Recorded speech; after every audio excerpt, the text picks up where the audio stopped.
On the war-torn world of Tagger, alien medics fight to keep Allied soldiers alive after the enemy deploys a devastating new bioweapon. The pathogen has already killed dozens across multiple species, and no one has survived long enough to study it in detail. When a human communications officer, Lieutenant Maya Harrison, is brought in with advanced symptoms, her chances appear near zero. But as Dr. Hoso Tevis, a seasoned alien field medic, monitors her condition, he sees something impossible. Instead of failing, her immune system begins to fight back. Against orders to focus on priority species, Hoso risks his career, and his life, to protect her. As the battle closes in on their position, Harrison's survival may become the key to stopping the bioweapon entirely, if they can escape alive. The tang of iron-rich Tagger soil lingered in the air, sharp enough to cut through the medical outpost's filtration systems. Dar. Hoso Tevis's sensory tendrils twitched at the acrid taste, registering faint chemical changes the filters couldn't mask. Somewhere in the eastern quadrant, the enemy had released another wave of their newest bioweapon. Hoso adjusted the bindings that kept his tendrils pinned neatly at the back of his skull, then bent over the primitive diagnostic console. The forward medical outpost was nothing like the state-of-the-art facilities where he had trained, no neural interfaces, no holographic diagnostics, just battered equipment in tunnels carved into rust-colored mesa rock. Harsh strips of green-blue LED lighting painted every surface in sickly hues. Primitive or not, it was better than nothing. The nearest full hospital was half a planet away. Incoming casualties, called Rao, the Callan medical technician.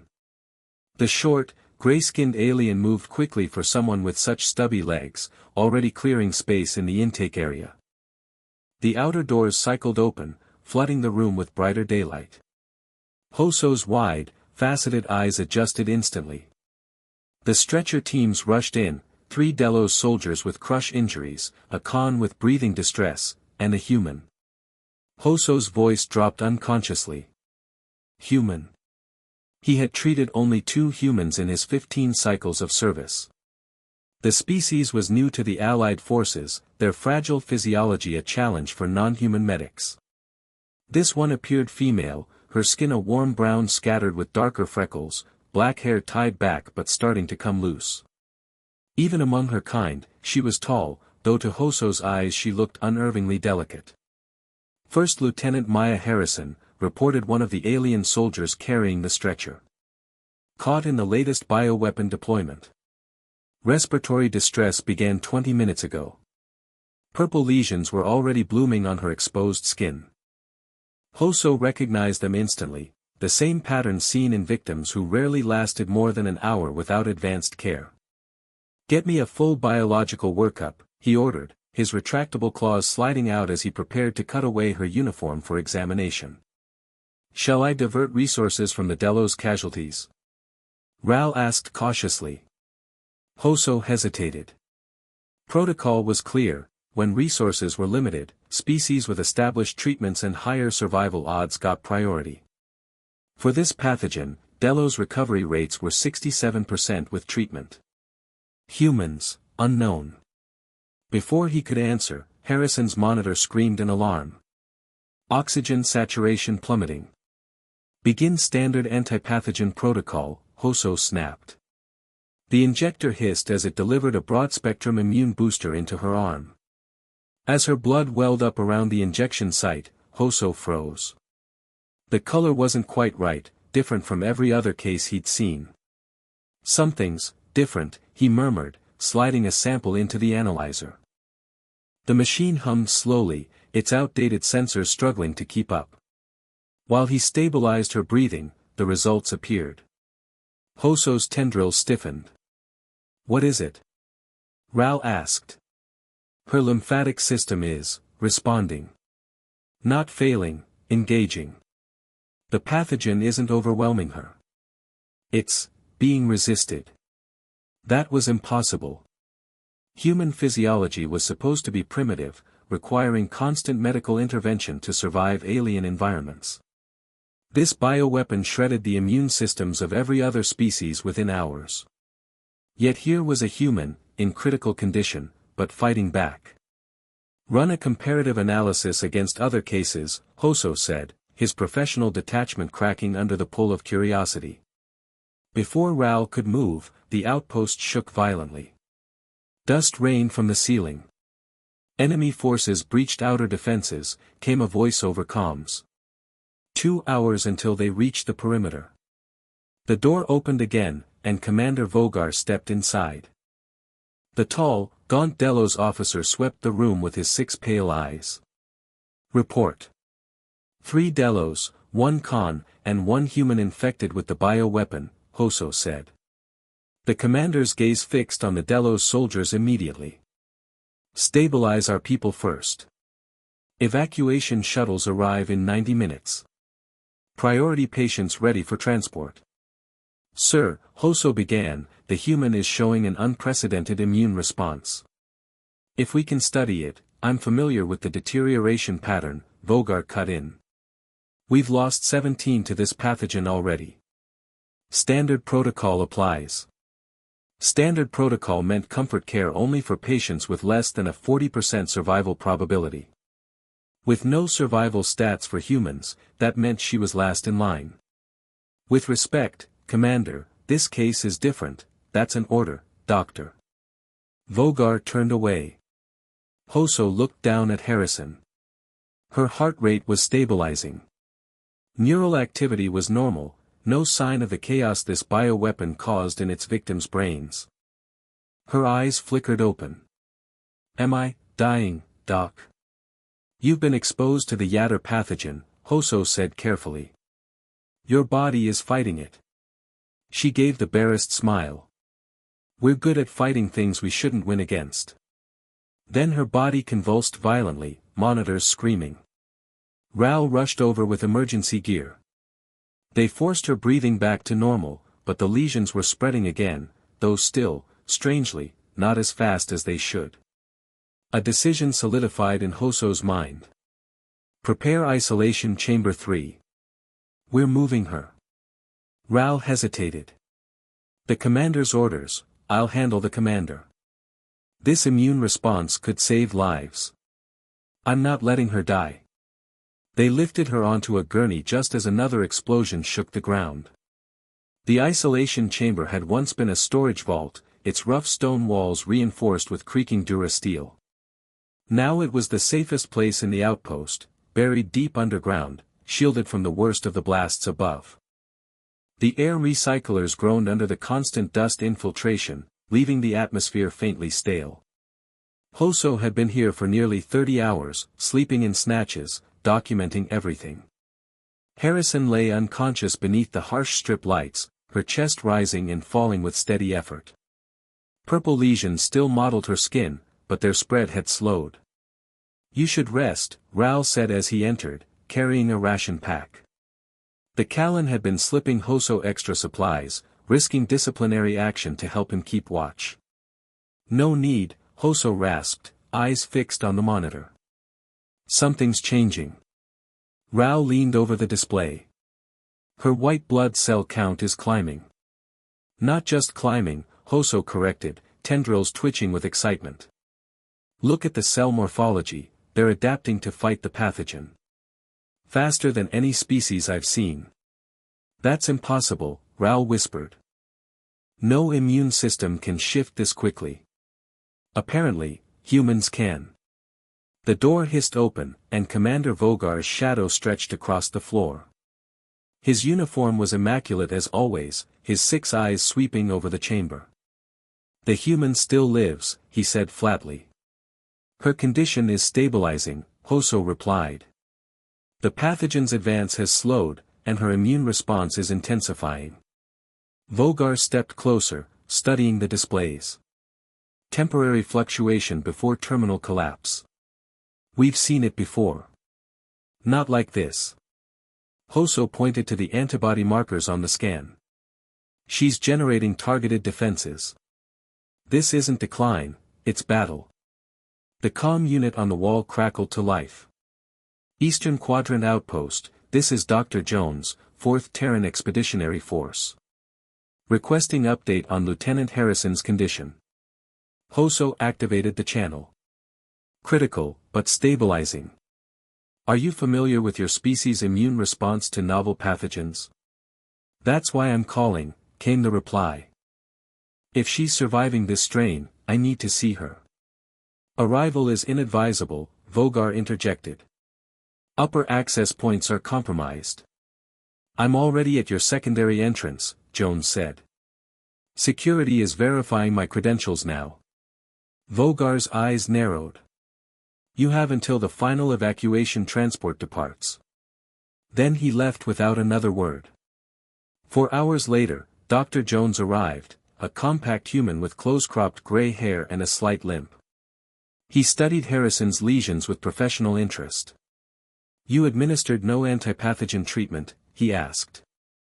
Standard protocols would have suppressed her immune response, Hoso explained. I didn't want to interfere. You made the right call, Jones said. This is a textbook human response to a new pathogen, aggressive, adaptive. Nearly dying is part of the process. Hoso's tendrils curled in disbelief. Standard? No other species could survive this. Humans evolved in constant war with microbes, Jones said. Our immune systems are designed to improvise. She's isolating the infection while generating a targeted counterattack. Could her blood be used to develop a treatment? Hoso asked. Potentially. Cross-species application will be tricky. Jones studied him.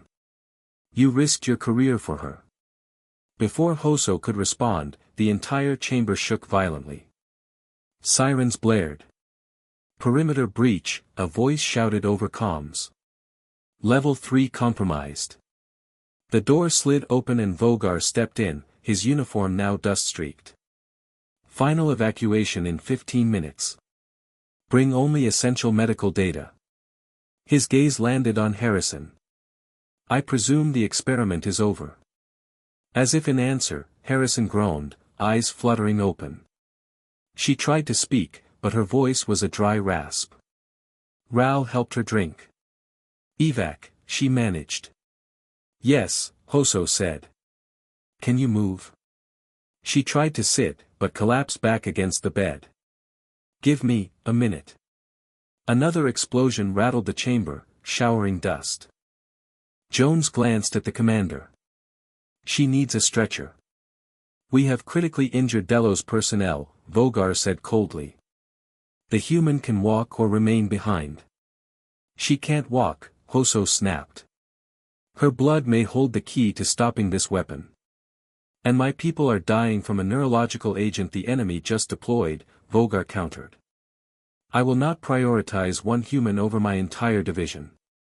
I can walk, Harrison insisted, forcing herself upright. Her face was pale, but her voice steady. Just need support. Jones slid an arm under hers. Lean on me, Lieutenant.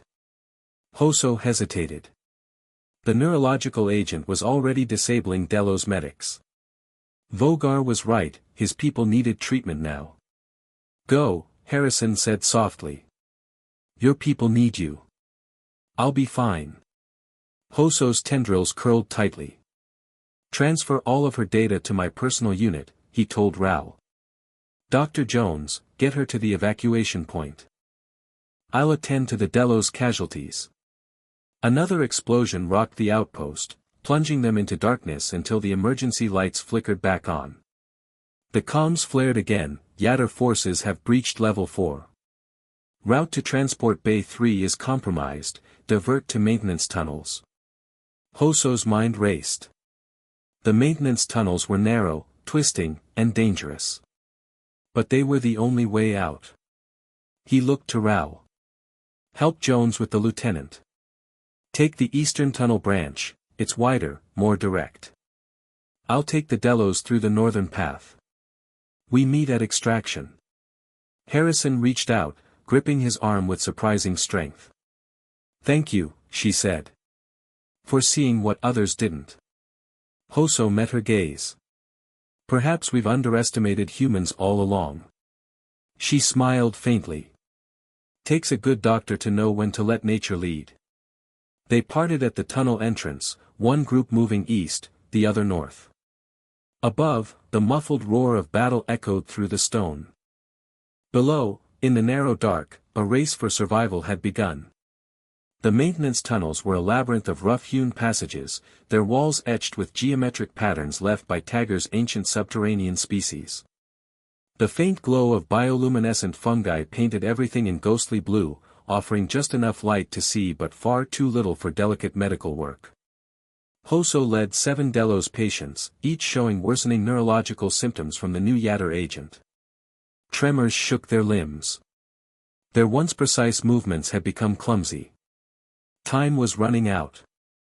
They reached a wider chamber, its stone benches arranged in precise circles. "Rest here," Hoso ordered. 5 minutes. He moved among them, administering stabilizing agents, buying time, but little else. The real treatment was far away, in a proper facility. His thoughts kept drifting back to Harrison. If her adaptive immune response could be replicated, it might counter both the original pathogen and the neurological variant. But that depended on her surviving long enough to reach a lab. Footsteps echoed from a side tunnel. Hoso reached for his sidearm, then relaxed as Ral emerged from the shadows. "You should be halfway to extraction," Hoso said, surprised. "Eastern tunnel collapsed," Ral replied grimly. "We had to double back. Dr. Jones and Harrison are just behind me." Moments later, Jones appeared, supporting Harrison. She was pale but alert, the purple lesions fading to mottled bruises. "The extraction team says Yatter forces are closing fast," Jones said. "We've got less than 30 minutes to reach them." Hoso looked at his Delos patients. "They can't move that quickly." "Then we carry them," Harrison said simply, stepping forward despite her weakness. Before Hoso could respond, another figure emerged from the tunnel, Commander Vogar. His uniform was torn and dust-streaked, a shallow gash across his pale skin leaking greenish fluid. "I thought you were evacuated," Hoso said. "The transport was compromised," Vogar replied tersely. "I've been navigating these cursed tunnels toward extraction." His 6 eyes scanned the group, narrowing when they landed on the Delos patients. "These are all that remain of our medical division." "They are," Hoso said evenly. "Pathetic," Vogar muttered. He turned to the 3 Kians and a Rumar civilian traveling with them. "You 4 are ambulatory. You will assist me to extraction immediately." The Rumar looked confused. "We're going together, aren't we?" "You will come with me now," Vogar said, his voice sharpening, "or risk being left behind.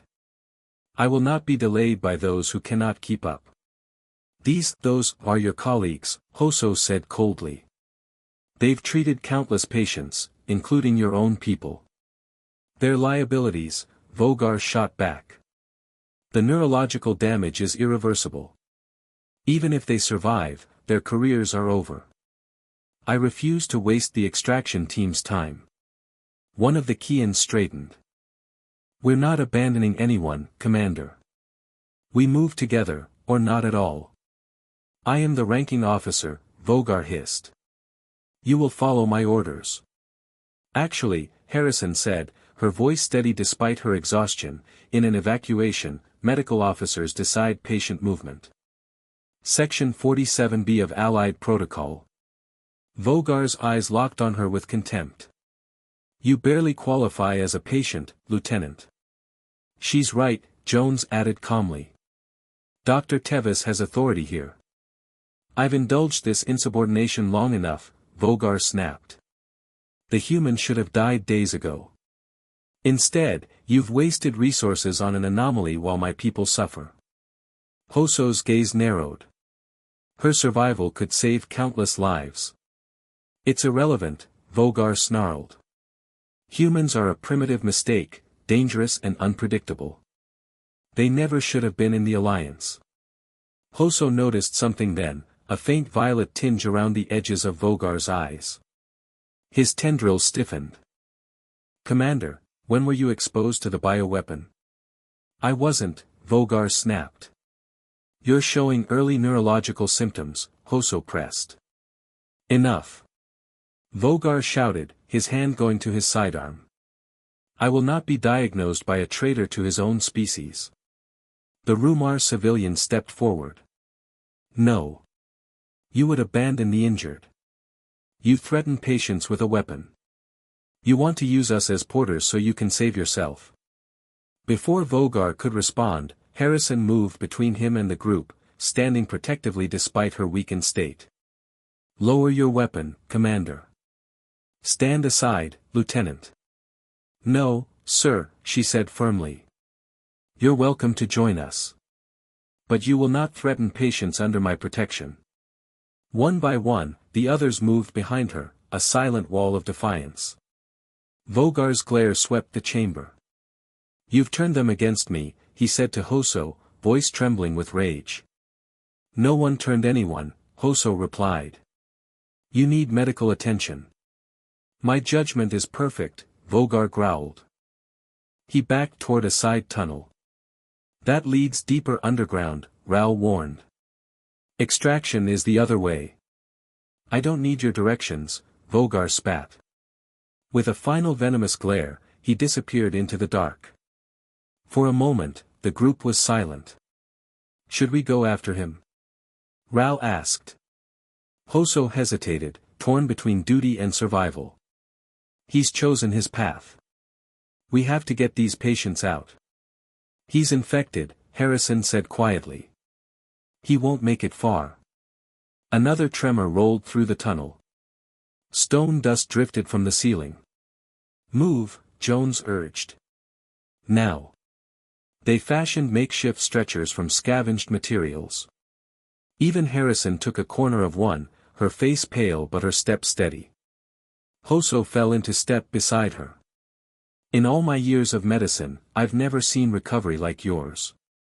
If humans have learned anything, she said, it's how to survive what should kill us. The Alliance has always seen you as fragile, Hoso admitted. Short-lived. Vulnerable. Dependent on technology. Yet here I am, she replied with a faint smile. Walking after something that killed dozens. Their forward scout called back, light ahead. Extraction point in sight. Relief surged through the group. They pressed forward toward the faint glow and the promise of escape. The tunnel widened into an ancient loading bay carved into the mesa's side. Jagged openings revealed the storm-streaked sky beyond, and on the platform, an Allied transport sat with its engines humming. The sound was the sweetest thing Hoso had heard in days. The pilot waved them forward urgently. 5 minutes. Yatter forces are closing fast. The group surged ahead, carrying stretchers, helping the limping, pushing themselves beyond exhaustion. The bioweapons victims were fragile, but the thought of safety, and survival, pulled them forward. Hoso kept pace beside Harrison. She was pale, her breathing labored, but the mottled lesions were fading faster now, the purple draining away to yellowish bruises. Her recovery rate was accelerating. As they reached the platform, soldiers rushed to help load patients. The medical bay inside the transport was small but stocked with far better equipment than the outpost. Get the most critical on board first, Hoso instructed. Neurological cases forward, trauma aft. Jones guided Harrison to a seat, strapping her in. A medic moved to start in 4, but Hoso raised a hand. No sedatives. Her immune system's working, we don't interfere. The pilot's voice crackled over the comm, 2 minutes. Yatter scout units on the ridge. Outside, the wind howled through the bay. Dark shapes appeared on the jagged horizon, moving fast. All aboard, the loadmaster shouted.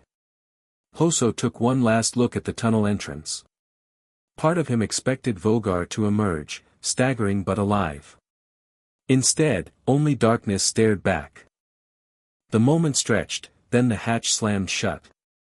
The transport lifted, engines screaming as it pulled away from the mesa. Through the viewport, Hoso watched the rust-colored landscape drop away. Flashes of enemy fire lit the distant ridges. In the cramped med bay, Harrison sat with her eyes half closed, breathing deeply.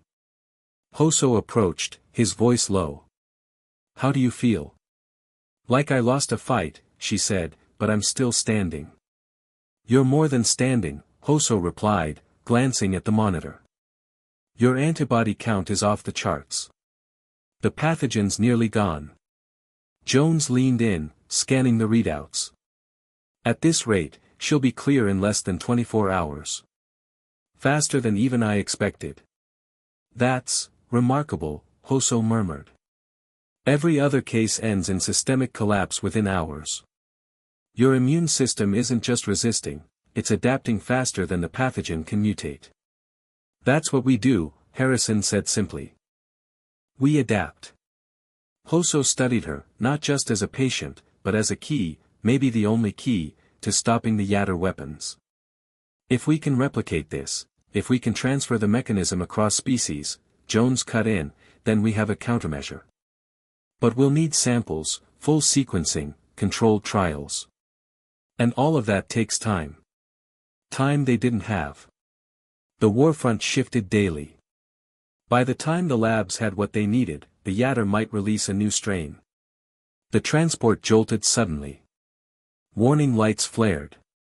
Enemy interceptors on approach, the pilot's voice barked. We've got one escort fighter, but they'll be in range in 90 seconds. The medbay became a blur of movement. Medics secured patients. Jones braced himself against the bulkhead. Hoso glanced at Harrison. She was gripping the armrests, but her expression was calm. You're not worried, he asked. She gave a faint grin. If I survived that bug, a few enemy ships don't scare me. The deck shuddered under weapons fire. The escort fighter darted past the viewport, chasing one of the dark shapes. Hoso moved to secure the samples he'd collected, blood, tissue scans, immune response logs, all copied to both his personal unit and a sealed data core. Losing them was not an option. Another hit rattled the transport. The lights flickered, then steadied. Shields holding, the pilot reported, but we need to make the jump now. The hum of the engines deepened as the ship accelerated toward orbit. G-forces pressed everyone into their seats. Harrison's breathing grew ragged, but she stayed upright, jaw set. Finally, the stars elongated into streaks, and the transport slipped into jump space. The tension in the medbay eased at once. Ral slumped onto a bench, letting out a long breath. Hoso checked the monitors one last time, confirming Harrison's vitals were stable. Then he turned to Jones. We need to get her to the nearest high-containment facility.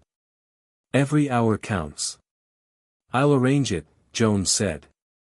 Command will understand, once they see the data. Command will see the risk, Hoso countered. They'll try to bury it until they can weaponize it. We can't let them. Harrison's voice broke into the conversation. You two do realize I'm right here. They both turned to her. You're talking like I'm a lab sample. I'm a soldier. If my blood can help, fine. But I'm not spending the rest of my life in a containment tank. Hoso nodded slowly. Then we'll find another way. A chime from the cockpit announced their arrival in safe space. The transport's hatch opened to the bustle of a much larger Allied medical station. Bright lights and cleaner air flooded in. As orderlies took the stretchers, Hoso walked alongside Harrison. She was unsteady, but she waved off offers of a chair. Jones peeled away to speak with the intake officers, flashing his credentials. Hoso stayed close to Harrison, feeling the pull of responsibility. This is where I leave you for now, he said quietly. But I'll be watching the results. And I'll make sure Command doesn't forget what you've done here. She gave him a tired smile. Thanks, document. And, for the record, you were right to break orders. Before Hoso could reply, a klaxon blared through the station. A voice over the intercom shouted, "Alert, enemy assault ships detected in system. All non-combat personnel to shelters." Hoso froze. The war wasn't done with them yet. The medical station's calm order dissolved into chaos. Sirens wailed. Medics abandoned non-critical tasks, pushing patients toward reinforced shelters. The intercom blared fresh updates, enemy assault ships breaching outer defense perimeter. Estimated impact in 8 minutes. Hoso's tendrils stiffened. 8 minutes wasn't enough time to transfer all of Harrison's samples to deep storage. If the station fell, everything they'd fought for could vanish. Jones appeared at his side, face grim. Command wants all high-value biological material moved to the secure vaults on sublevel 3. That's across the station, Hoso said sharply. With the evacuation traffic, we'll never make it in time. We can't leave the data here, Jones insisted. If the Yatter get their hands on it, they won't, Harrison cut in. She stood leaning against a wall, pale but steady on her feet. The bruised remnants of her lesions were fading before their eyes. You need to be in shelter, Hoso told her. You need to get that data out, she countered. If the vault's impossible, then we find another way. The floor shuddered under the first impact. Lights flickered, and the distant rumble of explosions echoed through the bulkheads. Over the intercom, hull breach on decks 4 and 5. Containment fields holding. Enemy boarding parties detected. Hoso's mind raced. There's a secondary medevac bay on the far wing. Small ships. Not combat rated, but fast. If we get the data onto one of those, we can jump it out of system. And who's flying? Jones asked. Harrison straightened. I can. You're barely out of critical condition, Hoso said. She gave him a flat look. I'm also the only pilot here who's not already tied up fighting off borders or escorting civilian transports. Unless you've been hiding a pilot's license under those tendrils. Another impact rocked the station. This time, dust sifted down from the ceiling. Jones didn't hesitate. She's right. We move now. The medevac bay was 3 decks down and across 2 main corridors. They set off at a run, weaving through the stream of evacuees. Twice, station security herded them into alcoves as armed soldiers raced past to meet boarding parties. The smell of scorched metal and ionized air grew stronger with every turn. At one junction, a section of the corridor ahead was blocked by debris from a collapsed bulkhead. Harrison didn't pause. She ducked under a hanging beam, ignoring Hoso's protests, and squeezed through the gap. Jones and Hoso followed, dragging the sealed data core behind them. When they reached the medevac bay, half the lights were out. 2 small craft sat in their cradles, one already powering up. A nervous-looking medic waved them toward it. This one's fueled and ready, he said. The others grounded, damage to the NAV array.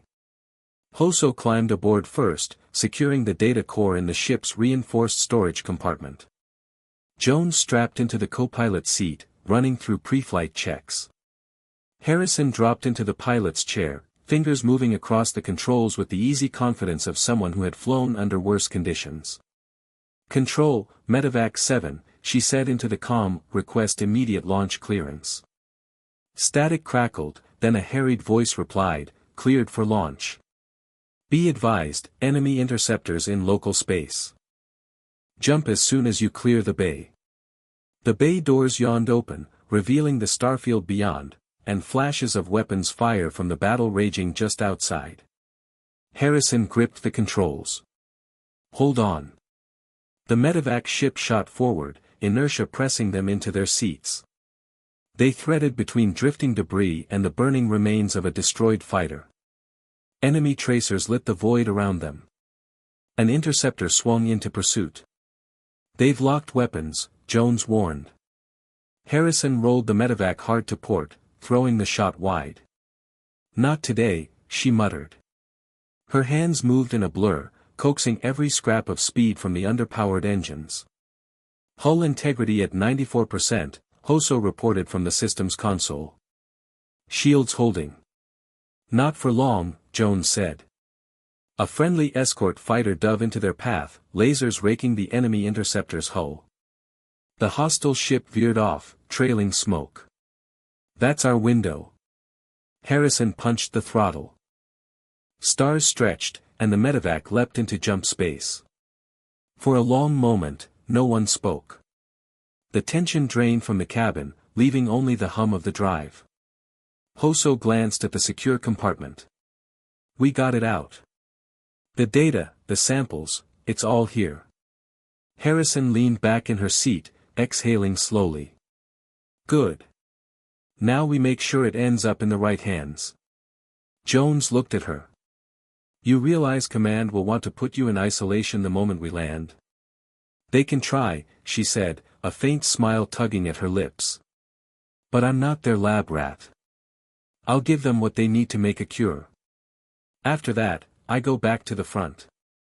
Hoso studied her, a mixture of admiration and concern in his multifaceted eyes. Most would choose safety after what you've endured. Most aren't human, she replied. We're stubborn.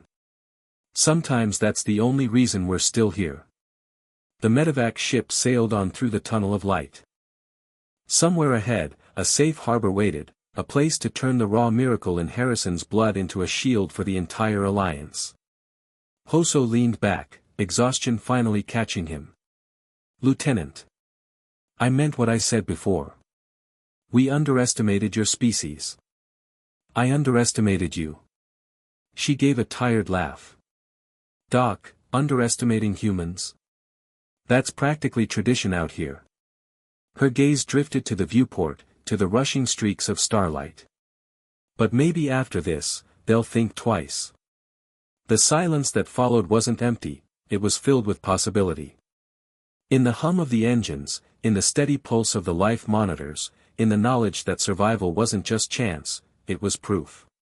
Proof that the deadliest weapon in the galaxy might just be a human's will to live. Outside, the stars beckoned.